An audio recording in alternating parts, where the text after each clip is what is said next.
नमस्कार विद्यार्थी मित्रांनो, स्वागत आहे तुमचं आपल्या राष्ट्र नोकरी मराठी चॅनलवर. बॉम्बे उच्च न्यायालय भरती याची एक्झाम येणाऱ्या 2 ते 3 महिन्यात लगेच होणार आहे. त्यासाठी आपण गणित आणि बुद्धिमत्ता हा विषयांचा सराव प्रश्न घेत आहोत. मित्रांनो, गणित आणि बुद्धिमत्ता हे विषय असे आहे, ज्या विद्यार्थ्यांचे चांगले असते त्यांचा रिझल्ट येतो आणि ज्या विद्यार्थ्यांचे विषय चांगले नसते त्यांना अक्षरशः रड होतो. त्यामुळे हा व्हिडिओ शेवटपर्यंत बघा आणि यानंतर हा व्हिडिओ पाहिल्यानंतर तुमच्या मनामध्ये जे गणिताविषयी भीती आहे ते संपूर्ण निघणार आहे. तर चला तर सुरू करूया. पहिला प्रश्न, जया विकासपेक्षा उंच आहे पण समीरपेक्षा नाही. राजेश काजलपेक्षा उंच आहे पण विकासपेक्षा उंच नाही. तर त्यांच्यातील सर्वात उंच कोण? मित्रांनो, जेव्हाही आपल्याला अशा प्रकारचा प्रश्न येतो, हा प्रश्न सेकंदात हार्डली 3 ते 4 सेकंदात सुटायला पाहिजे.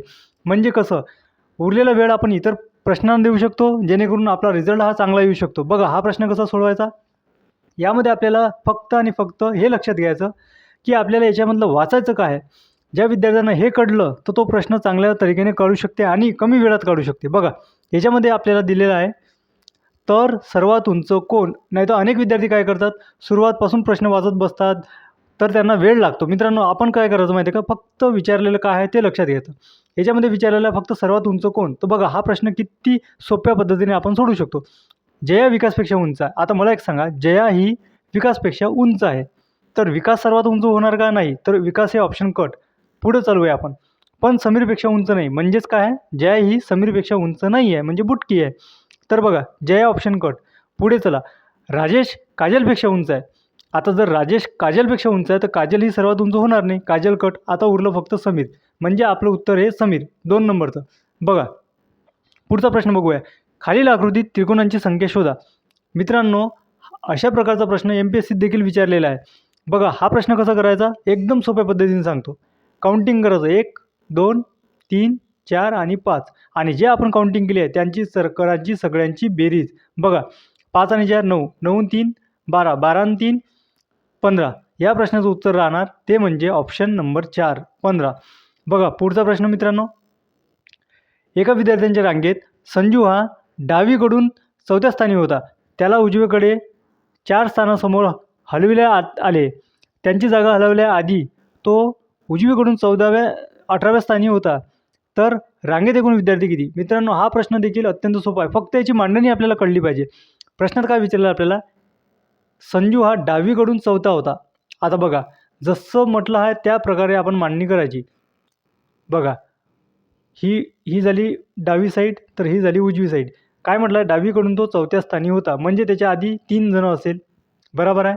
त्यानंतर काय म्हटलं आहे, शेवटचं बघा, त्याला त्याच्या जागेहून हलवण्याच्या आधी, म्हणजे कुठलीही मूवमेंट करण्याच्या आधी उजवीकडून म्हणजे या साईडने, उजवीकडून म्हणजे या साईडने 18व्या स्थानी होता तो. आता बघा, हे 18वं स्थान आणि आधीचं काय होतं, तो 4थ्या स्थानी, म्हणजे त्याच्या आधी 3 जणं होते. आता बघा, 18व्या स्थानी म्हणजे जो, बघा, हे जे 18वं स्थान आहे ते आणि हे 4थं स्थान हे एकच आहे, ठीक आहे. इकडून 18वं म्हणजे इकडे आधी 17 सुटले असन आणि इकडून 4थं म्हणजे इकडे 3 सुटले असन आणि मधात तो.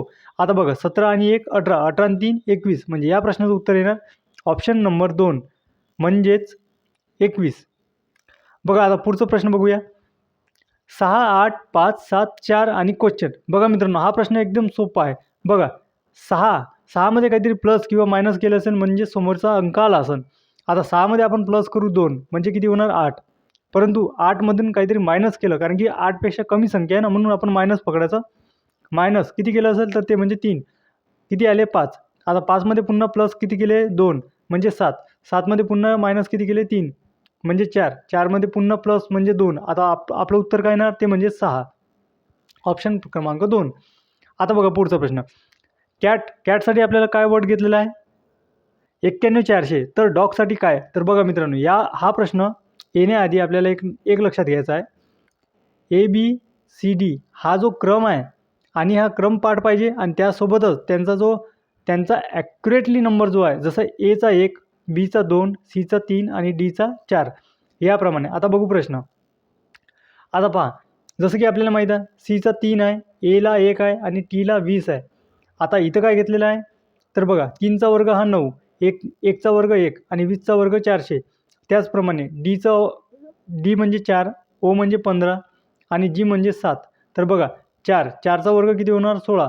आताकडे लगेच ऑप्शनकडे यायचं, म्हणजेच वेळ वाया घालायचा नाही. Option number 2. आता बघा, परीक्षामध्ये आपल्याला वेळेला महत्त्व आहे. आता आपण इथे एक्सप्लेन करून दाखवतो तुम्हाला. डी, ओ आणि जी. आता बघा, डीचं पोझिशन किती आहे 4, ओ किती आहे 15, त्यानंतर जी 7. आता मला एक सांगा, 4चा वर्ग किती होतो 16, 15चा वर्ग 225 आणि 7चा वर्ग 49. म्हणजे ऑप्शन काय राहणार आपलं 16, 22, 549. त्याचप्रमाणे तिसरा प्रश्न पाहूया, पुढचा प्रश्न पाहूया. 8 पुरुष किंवा, आता मित्रांनो हा प्रश्न वाचण्याआधी तुम्हाला हे लक्षात यायला पाहिजे किंवा आणि यांचं मिनिंग काय होते, तेव्हा हा प्रश्न तुम्ही योग्यरित्या सोडू शकता. बघा प्रश्न पाहूया. 8 पुरुष किंवा 16 महिला एक काम 12 दिवसात पूर्ण करते. तसेच 4 मुले किंवा 8 महिला एक काम 24 दिवसात पूर्ण करते. तर 4 पुरुष आणि 4 महिला मिळून ते काम किती दिवसात पूर्ण करेल? मित्रांनो मी आधीच सांगितलं तुम्हाला, किंवा आणि याचा खूप मोठा फरक आहे. बघा एक सेकंद तुम्हाला सांगतो. किंवा म्हणजे काय होते, जसं की आपल्याला इंग्लिशमध्ये समजते ऑर, आणि म्हणजे प्लस. बघा किंवाचा अर्थ ऑर होतो, तर याच्यामध्ये काय होणार, 8 पुरुष हे जे दिलेले आहे आपल्याला 8 पुरुष किंवा 16 महिला, म्हणजे एकतर 8 घ्या किंवा 16 घ्या, हे काम करणार 12 दिवस. तर बघा, आणि सेकंडमध्ये काय दिलेलं आहे, 4 मुले किंवा 8 महिला हे काम करणार 24 दिवस. आता आपल्याला काढायचं काय, ते म्हणजे 4 पुरुष आणि 4 महिला.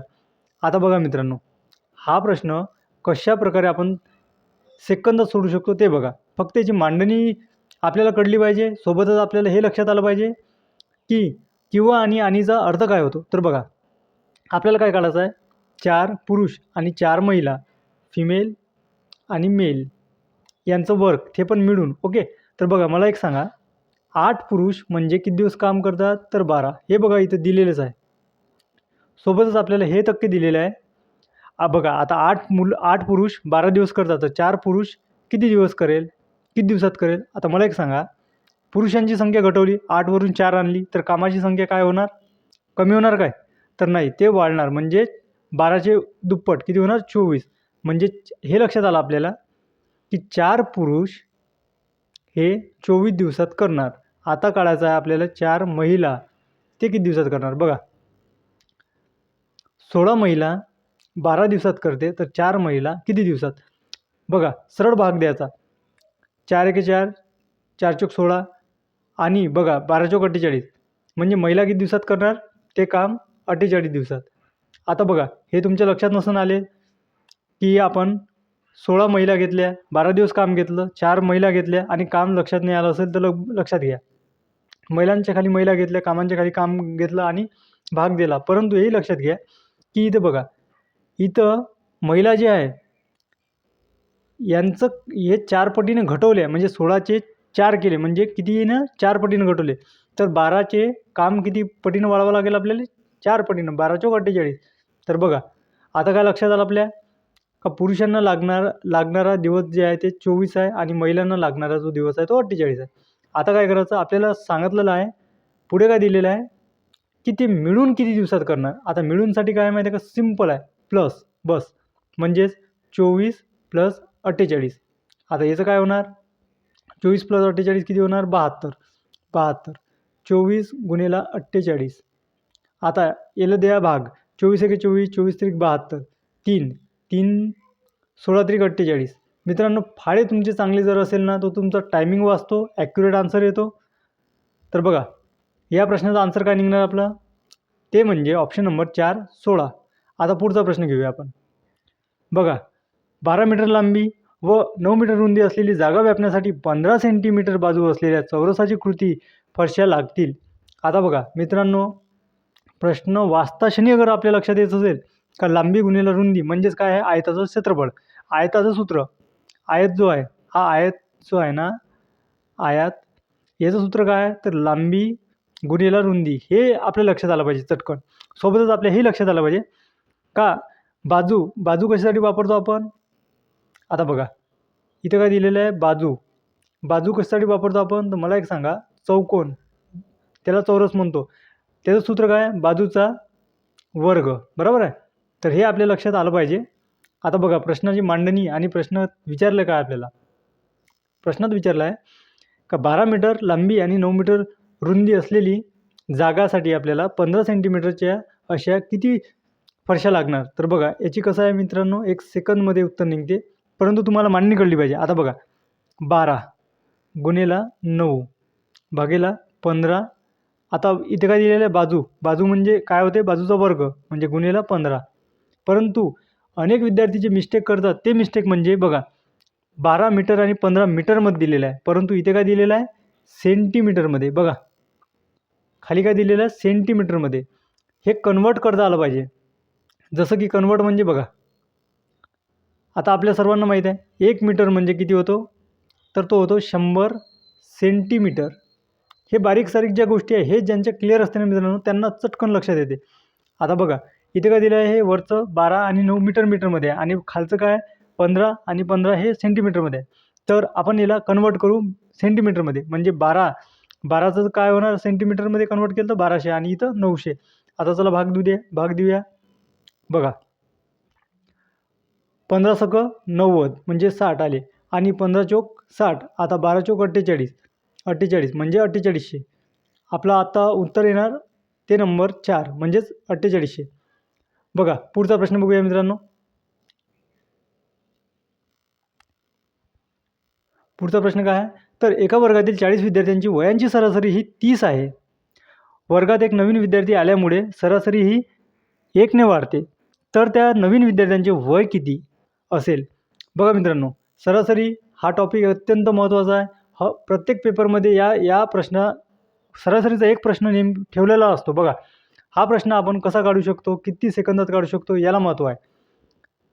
मित्रांनो गणित प्रत्येक विद्यार्थ्याला येते, परंतु विथ द टायमिंग आणि विथ करेक्ट टायमिंग हे महत्त्वाचं आहे. तर बघा याच्यामध्ये काय दिलेलं आपल्याला, 40 विद्यार्थी ऑलरेडी होते, त्यांची सरासरी दिली आहे आपल्याला 30. आता बघा आता एकूण वय काढण्यासाठी काय करावं लागेल, सरळ असं आहे गुणाकार म्हणजे 3 चोक 12 हे किती होणार 1200. सोबतच हेही लक्षात ठेवा का एक विद्यार्थी वाढला, विद्यार्थ्याची संख्या किती होती आधी 40, आता त्याच्यात एक ॲड केला म्हणजे किती झाले 41 गुणेला सरासरी कितीने वाढली, तर ती म्हणजे 1ने म्हणजे किती झाली 31. पहिले किती होती 30. आता करा यांचा गुणाकार. आता गुणाकार कसा तर काय होईल 31 1 31 0, त्यानंतर 4 1 4 आणि 3 चोक 12 यांचं करा आता प्लस 1 7 2.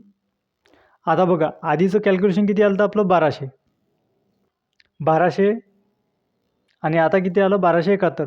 आता हे तर करायची आवश्यकता नाही तुम्हाला, वजाबाकी सरळच लक्षात येते 71. तर बघा या प्रश्नाचं उत्तर राहणार ते म्हणजे ऑप्शन क्रमांक 3 71. बघा पुढचा प्रश्न, एका व्यक्तीने बँकेकडून 16,000 रुपये दर 1% दराने तेवढ्याच वर्षासाठी कर्ज घेतले. त्याने 256 रुपये त्यावरील व्याज दिले, तर त्याने ती रक्कम किती वर्षासाठी घेतली होती. मित्रांनो प्रश्न वाचताना तुमच्या लक्षात आलं पाहिजे की प्रश्नाची मांडणी काय आहे आणि आपल्याला विचारलं काय आहे. बघा इथे काय दिलेलं आहे, तेवढ्याच वर्षासाठी. फक्त हे अत्यंत महत्त्वाची लाईन, हे 2 शब्द जे महत्त्वाचे आहे, ह्या 2 शब्दाच्यामुळेच उत्तर एक तर चुकू शकते विद्यार्थ्यांचं, नाही तर मग बरोबर येऊ शकते. बघा तेवढ्याच वर्षासाठी म्हणजे काय आहे, तर बघा 16,000 रुपये ही जी रक्कम आहे ही बँकेकडून कर्ज घेतली आहे, परंतु कशी घेतली आहे दर 1% म्हणजे साध्या व्याजदराने. आणि काय दिलेलं आहे दर जो आहे त्याचा दर तेवढ्याच वर्षासाठी, म्हणजे दर आणि वर्ष दोन्ही सारखे आहे. तर बघा हे प्रश्न तुम्हाला एक मेथडप्रमाणे आणि एक सोप्या पद्धतीने सांगतो. बघा 16,000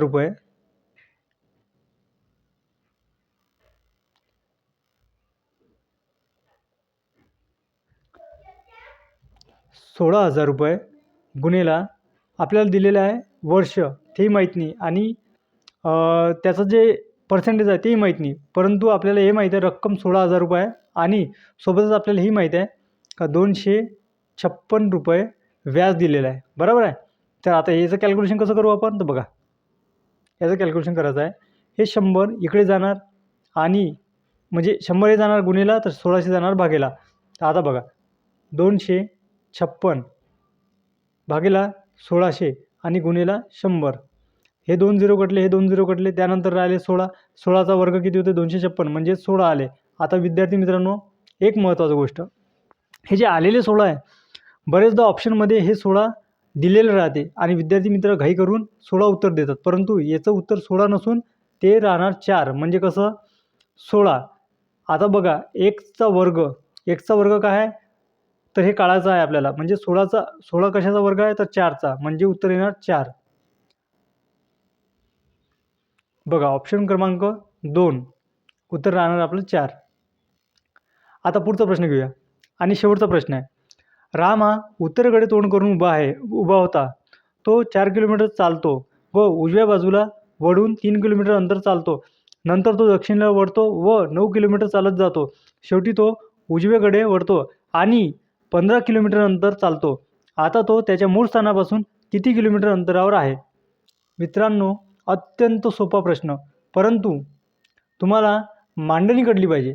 मांडणी कशी? तर बघा, काय म्हटलं आहे, ज्या प्रमाणात आपल्याला प्रश्नामध्ये काय म्हटलं आहे हे लक्षात आलं पाहिजे. आता बघा, याच्यामध्ये काय म्हटलं आहे? राम उत्तरेकडे तोंड करून उभा आहे. ओके.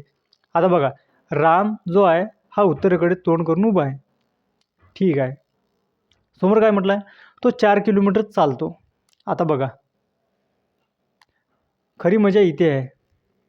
तो 4 किलोमीटर उत्तरेकडे चालतो. तो 4 किलोमीटर उत्तरेकडे चालतो. नंतर काय म्हटलं आहे? तो उजव्या बाजूला वळतो. आता बघा, ही उजवी बाजू कोणती राहील याची? तर ही राहणार. उत्तरेला किती चालतो तो? तर 3 किलोमीटर तो उजव्या बाजूला वळून समोर चालतो. त्यानंतर काय म्हटलं आहे? नंतर दक्षिणेला वळतो आणि 9 किलोमीटर चालतो. आता बघा मित्रांनो, इथे एक महत्त्वाचं आहे. तो दक्षिणेला वळतो आणि 9 किलोमीटर चालतो. ठीक आहे. आणि पुढे मग काय म्हटलं आहे? शेवटी तो उजवीकडे वळतो आणि 15 किलोमीटर चालतो. आता बघा, आता त्याचं तोंड कुठल्या साईडला आहे? तर दक्षिणेला. विद्यार्थी मित्रांना इतकेच कन्फ्यूज होते का त्यांना हे लक्षात नाही येत का दक्षिणेला असल्यानंतर त्याची उजवी साईड कोणती राहणार? तर ती राहणार ही साईड. ओके. तर 15 मीटर चालतो, 15 किलोमीटर. आता मला एक सांगा, सोपं कॅल्क्युलेशन तुमच्या लक्षात आणण्यासारखं सांगतो मी. 4 किलोमीटर वर गेला, एकदम साध्या भाषेत सांगतो. 4 किलोमीटर तो वर गेला, 9 किलोमीटर तो खाली गेला. मला एक सांगा, यांचं करायचं वजाबाकी. म्हणजे हे 4 कट उरले फक्त 5. नसन लक्षात आलं तर पुन्हा सांगतो. बघा, तो 4 किलोमीटर वर गेला आणि 9 किलोमीटर खाली आला, म्हणजे याच्यातला फरक काय राहणार? 5चा राहणार ना. तर तो राहणार फरक 5चा. ओके. आता बघा, 3 किलोमीटर तो उजवीकडे गेला आणि 15 किलोमीटर तो डावीकडे गेला. म्हणजे यांचंही प्लस मायनस करायचं. म्हणजे काय राहणार? 12. काय राहणार याच्यामध्ये? 12. आता पुन्हा तुम्हाला एकदम सोप्या भाषेत पुन्हा डबल सांगतो. बघा, तो 4 किलोमीटर आपल्याला काय म्हटलेला आहे? तो 4 किलोमीटर सरळ गेला. 4 किलोमीटर. ओके. त्यानंतर तो वळून उजवीकडे 3 किलोमीटर वळला. ओके. त्याच्यानंतर तो दक्षिणेकडे 9 किलोमीटर गेला. 9 किलोमीटर. आणि त्यानंतर तो 15 किलोमीटर उजवीकडे वळला म्हणते. तर बघा, तो 15 किलोमीटर उजवीकडे वळला. आता विद्यार्थी मित्रांनो, मला एक सांगा, ही झाली मांडणी. या स्वरूपात मांडायचं. आता बघा, 4 किलोमीटर तो वर गेला आणि 9 किलोमीटर तो खाली गेला, आपल्या एकदम सोप्या भाषेत. तर मला एक सांगा, हे 4 मधून 9 मायनस करायचे, उरले 5. ठीक आहे. इथे उरले 5. म्हणजेच बघा, तुम्हाला आणखी सांगतो सोप्पं करून. हे 9 जे आहे, हे 9ची फोड करा. इथपर्यंत तो 4 आहे. आता उरले किती? 9 मधले 5. म्हणजे हे साईड जे आहे ते 5 उरली आहे. ठीक आहे. सोबतच समोर बघा, आता इथे काय म्हटलं आहे? 3 किलोमीटर तो पूर्वेकडे म्हणजेच उजवीकडे गेला. आता दक्षिणेकडे तो ह्या साईडला गेला 15 किलोमीटर. आता हे 3मधून 15 म्हणजे ही जी साईड आहे हे 3 आहे. ठीक आहे. हे 3 मायनस करायचे म्हणजे उरले 12. आता आपलं लक्षात आलेलं आहे की आपल्याकडे काय काय उरलेलं आहे? तर 12 ही साईड आणि ही साईड उरलेली आहे 5. आता बघा मित्रांनो, इथे खरं कॅल्क्युलेशन आहे. खरं कॅल्क्युलेशन इथे म्हणजे कसं? विद्यार्थी मित्र इथपर्यंत पोहोचतात, परंतु त्यांना समोर काय करावं हे कळत नाही. आता हे करण्यासाठी काय करावं लागेल माहिती आहे काय? 12 आणि 5, 12चा वर्ग किती होते मित्रांनो? 144. 5चा वर्ग किती होते? 25. यांची करावं लागेल बेरीज, म्हणजेच किती होणार? बघा, 5 आणि 4 9 आणि 4 आणि 2 6, 1 जसा तसा म्हणजे 169. आता मित्रांनो 169 कधी-कधी ऑप्शनमध्ये दिले राहते. काही मित्र 169 आन्सर क्लिक करतात, परंतु हे चुकीचं आहे. 169 हे कशाचा वर्ग आहे हे लक्षात पाहिजे. म्हणजे 169 हे वर्ग आहे 13चं, म्हणजे आपलं उत्तर येणार 13. बघूया आता.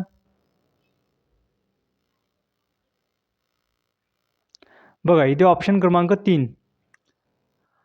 तर मित्रांनो हे होते गणित आणि बुद्धिमत्ता यावरील प्रश्न. मित्रांनो आपण याच प्रकारे संपूर्ण विषय म्हणजेच इतिहास, भूगोल, राज्यशास्त्र, अर्थशास्त्र आणि इतर सर्व याची सिरीज घेत आहोत. त्याचप्रमाणे आपले व्हिडिओ या चॅनलवर सर्व उपलब्ध आहे. सोबतच तुम्ही इतर व्हिडिओ देखील पहा आणि व्हिडिओला लाईक करा, चॅनलला सबस्क्राईब करा, बेल आयकॉन ऑन करा, जेणेकरून आमचे व्हिडिओ नवीन तुमच्यापर्यंत पोहोचणार. आणि अशाच प्रकारे अभ्यास करत राहा. आता भेटू पुढच्या व्हिडिओला. तोपर्यंत धन्यवाद.